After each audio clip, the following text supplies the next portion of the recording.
Hello, this is Kathryn. Let's talk today about magnetizing your reality mentally versus spiritually.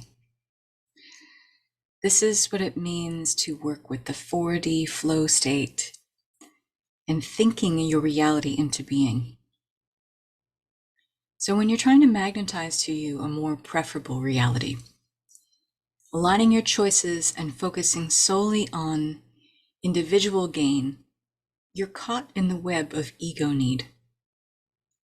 Not only that, but you're working out of accord with natural spiritual laws, trying to bend the universe to your will, mentally calculating how to outwit the world of form instead of harmonizing your desires with the symphony of creation in its purity and integrity. You may hear that and say, well, I just want what I want.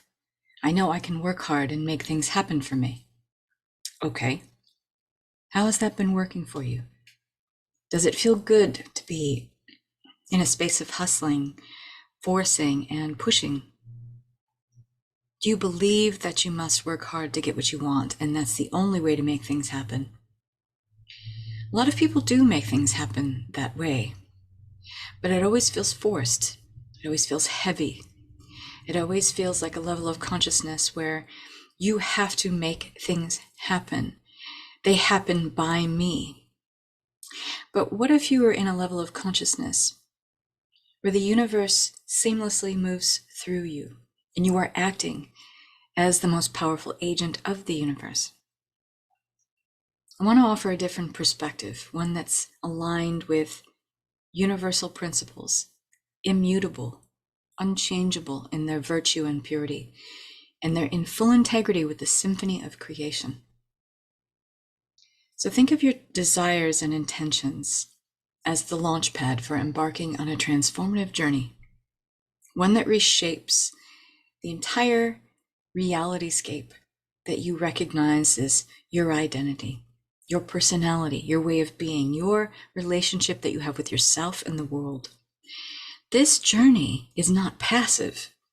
It's a dance. It's a dance between desire and manifestation, between the world as it appears and the world as it could be. And to fully grasp and harness this dynamic process, you have to be willing to immerse yourself in the dance, to be shaped by it, and in turn, shape it. And so the true essence of fourth dimensional flow state and thinking is the realization that within each of us lies a power, a bridge, a passageway between the ethereal realm of dreams and fantasies and desires and the tangible world of existence. When you're nurturing your vision, refining your inner dialogue to match the vision, and cultivating a willing and open heart, a willingness to be led by forces that maybe you don't fully understand, but you have faith that exists in the universe, faith that these are the forces that brings the unseen to light, and that these are the forces that help you craft a reality that mirrors the desires of your soul. This kind of thinking is a deep relationship. It's cultivated by thinking from the desire itself. In other words, where you focus the conscious and subconscious mind and the whisperings, the musings, the messages, the nudges that come from the desire itself, and let it dictate to you where it wants to go, how it will move through you and into the world of tangible form, and not only for individual gain and benefit, but for benefiting the lives of many, reaching well beyond the confines of individual gain.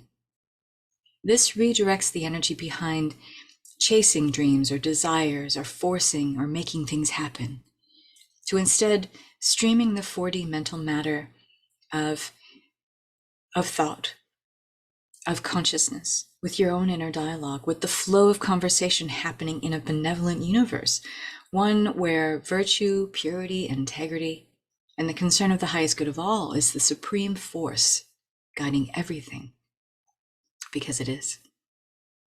This ability redefines and transforms a previous identity of self based on internal desires directed by external pressures. That's a third dimensional mindset. And you can shift that to a 4D one, More time that's spent in the 4D flow state, you are mastering your inner dialogue.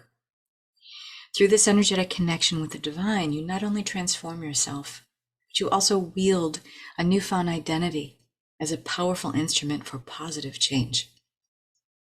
This opens up more than can be imagined from your current level of reality, from the current level of consciousness you're holding. And that may be dictated by impulses for personal gain rather than collective benefit. And desires are often thrust upon us by external forces, external influences that aren't even our own. A mastery over inner conversation instills a belief that your desires have already taken shape, and they echo this sentiment: you would not have sought me had you not already found me. Now, this means that manifestation is finished. It's all already here. What is manifested is energy that has already moved on, and everything has already moved on. So what does that leave for us in terms of figuring out how we are co-creating and collaborating with the universe? We're taking potentials that already exist, and through this beautiful synthesis of having these potentials merge with our own energetic signature, we're creating something that is in our own light, from our own soul's imprint, something that changes and expands the world because the world is already expanding. That's the paradox. The creation is already finished, but we're in a universe, a multiverse that is constantly expanding. And how is it constantly expanding? Through how we are reaching out and touching these energetic potentials that already exist and making them our very own. Touched and transformed forever by the spiritual you, the human you.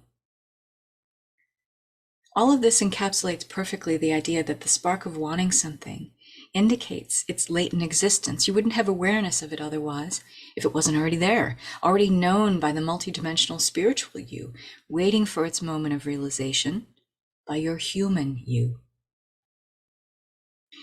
So you would have no awareness of this desire if it wasn't already manifested, already created, and awaiting your cue to magnetize it to you in this physical existence. It's all already here. Creation is finished. Energy is neither created nor destroyed. All science, all theology tells us this. So by surrendering to this expansive mindset, you can transcend the limitations of the third dimensional world and wants that come from a contracted, individual gain, service to self level of mentality. And instead welcome a reality where dreams seamlessly intertwine with the everyday. And it's not just about perceiving the unseen, but allowing, not forcing it to come alive. This is Leading Edge Creator.